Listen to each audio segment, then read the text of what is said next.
Television camera journalist association TCA এর নির্বাচনে সভাপতি পদে নির্বাচিত হয়েছেন এটিএন বাংলার সিনিয়র ক্যামেরাম্যান মোহাম্মদ মহসিন এবং সাধারণ সম্পাদক পদে নির্বাচিত হয়েছেন এনটিভির সিনিয়র ক্যামেরাম্যান মৃধা মোহাম্মদ রিপন।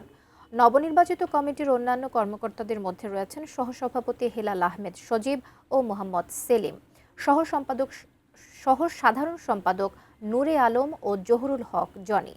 শুক্রবার রাজধানীর কারওয়ান বাজারে টিসিএর কার্যালয়ে গতকাল ভোট গ্রহণ হয়। ভোট গ্রহণ শেষে প্রধান নির্বাচন কমিশনার জিয়া জহির পল্লব এবং নির্বাচন কমিশনার শহীদ ইসলাম ও হুমায়ুন কবির টিটু আনুষ্ঠানিকভাবে ফলাফল ঘোষণা করেন। নির্বাচনে মোট ৩১২ জন ভোটারের মধ্যে ২৯২টি ভোট পড়ে।